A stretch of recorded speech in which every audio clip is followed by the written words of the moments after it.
Guna meningkatkan kapasitas para penyuluh pertanian, Dinas Ketahanan Pangan dan Pertanian Kabupaten Blitar memberikan penyuluhan hukum terhadap para penyuluh pertanian yang digelar di 3 titik, salah satunya di Balai Penyuluh Pertanian BPP Kecamatan Serengat dengan mendatangkan narasumber dari aparat penegak hukum, kepolisian, dan kejaksaan. Pemirsa, Dinas Ketahanan Pangan dan Pertanian Kabupaten Blitar menggelar sosialisasi atau penyuluhan hukum kepada para PPL se-Kabupaten Blitar. Acara ini pun turut mengundang narasumber dari Polres Blitar. Dan seperti apakah berlangsungnya kegiatan tersebut? Berikut tayangan selengkapnya untuk Anda.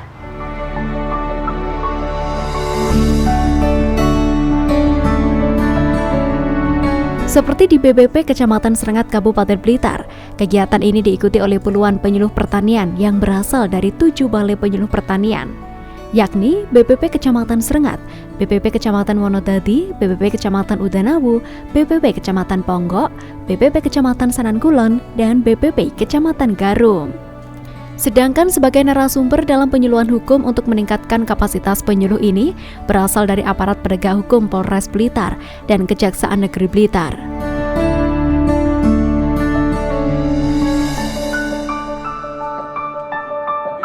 Kegiatan dilaksanakan Senin pada 17 Juli ini dilakukan guna memahami pentingnya tentang hukum di bidang pertanian, sedangkan pemateri atau narasumber dari Polres Blitar.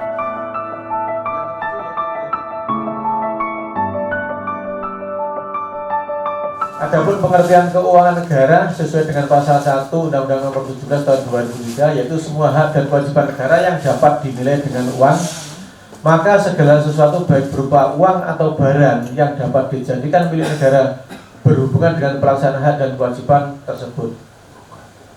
Di sini artinya begini, yang namanya keuangan negara itu yang berkaitan semua dengan negara dan bisa dinilai dengan uang. Misalkan bantuan Alsintan itu kan kalau sudah diterimakan kan kalau sesuai dengan berita acara kan sudah menjadi milik dari kelompok. Namun apabila Alsintan tersebut diselewengkan, istilahnya dijual ataupun bagaimana lah, itu nanti bisa menjadi ranahnya kerugian keuangan negara meskipun itu sudah diserahkan. Karena di dalam kegiatan tersebut ada aturan yang mengikuti, baik dari penyuluh ataupun dari dinas, baik provinsi, kabupaten maupun pusat. Kalau tidak salah itu ada aturan, istilahnya aturan yang mengatur bahwa harus ada laporan mungkin mingguan, bulanan ataupun tahunan terkait dengan kondisi barang milik negara tersebut. Gitu. Nah, lanjut untuk pasal 2 keuangan negara sebagaimana dimaksud dalam pasal 2 atau pasal 3 Undang-Undang 3199 terkait dengan tindak pidana korupsi, yaitu seluruh kekayaan negara dalam bentuk apapun yang dipisahkan atau yang tidak dipisahkan termasuk di dalamnya segala bagian kekayaan negara dan segalanya baik dan kewajiban yang timbul karenanya, karena berada dalam penguasaan, pengurusan dan pertanggungjawaban pejabat lembaga negara baik tingkat pusat maupun tingkat daerah. Lanjut, suap menyuap ya seperti itu contohnya, ya ini penggelapan dalam jabatan. Ada pasal yang mengatur, yaitu pasal 8, pasal 9 maupun pasal 10. Oh siap, yang pasif. Yang pasif itu adalah pegawai negeri yang menerima suap. Artinya tadi yang aktif kan jenengan, saya yang terima. Nah, itu saya yang pasif. Kecuali kembali lagi, nah saya yang pasif, jenengan yang aktif. Akhirnya bolak-balik sama saja. Dan dua-duanya sama-sama ada pengikat hukum yang mengatur. Oke, paham ya?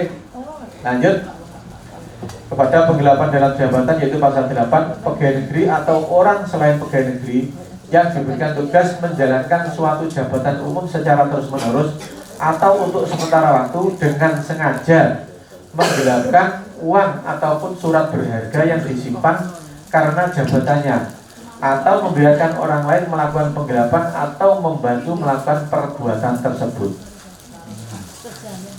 Di sini artinya pegawai negeri ataupun orang yang selain pegawai negeri yang ditugaskan menjalankan suatu jabatan umum.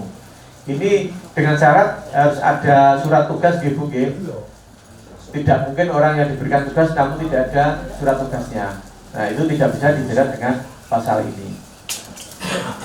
Adapun objek yang digelapkan itu bisa berupa uang ataupun surat berharga. Yang nantinya jika menggelapkan surat berharga bisa masuk ke dalam pasal menghalang-halangi, merintangi terkait dengan penyidikan penuntutan tindak pidana korupsi. Ada pasalnya juga. Peran penyuluh pertanian sangat menentukan keberhasilan pembangunan pertanian. Peran penyuluh pertanian dapat dikatakan sebagai garda terdepan untuk meningkatkan kualitas petani saat ini. Penyuluh pertanian berperan sebagai perantara dan penghubung informasi untuk petani maupun dari petani. Guna membangun pertanian dibutuhkan SDM yang berkualitas. Lebih dari itu, tersedianya SDM yang berkualitas merupakan modal utama bagi daerah untuk menjadi pelaku, aktor penggerak pembangunan di daerah. Karena itu untuk membangun pertanian, kita harus membangun sumber daya manusianya. Tidak hanya mahir teknis pertanian saja, persoalan hukum juga harus dipahami oleh para penyuluh pertanian. Terkait dengan materi, yaitu terkait dengan hal-hal ataupun aturan-aturan ataupun pasal-pasal yang ada di dalam tindak pidana korupsi. Artinya untuk meminimalisir adanya mungkin penyimpangan-penyimpangan ataupun penyalahgunaan wewenang oleh petugas penyuluh lapangan, karena beliau ini kan dari unsur pegawai negeri rata-rata kan seperti itu. Mohon izin, mungkin untuk penyuluh lapangan itu kan sering bersinggungan dengan masyarakat dan mungkin mendampingi adanya bantuan-bantuan baik berupa hibah uang ataupun hibah barang yang mana hal tersebut rentan ataupun berpotensi kepada tindak pidana. Ya, artinya ini sangat penting sekali bagi mereka ya Pak ya. Kalau menurut kami sangat penting karena untuk memberikan pemahaman agar tadi meminimalisir adanya tindakan penyelewengan ataupun potensi korupsi. Kami untuk menyelenggarakan pelatihan yang bekerjasama dengan aparat penegak hukum bertujuan untuk memberikan edukasi kepada teman-teman penyuluh tentang permasalahan-permasalahan hukum yang berkaitan dengan program-program pertanian yang dijalankan di lapangan. Karena selama ini teman-teman penyuluh di lapangan belum begitu mengenal dan menguasai tentang masalah hukum.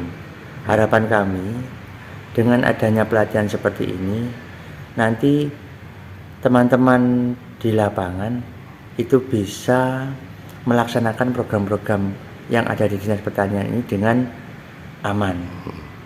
Ya, artinya dengan baik ya. Ya, dengan baik.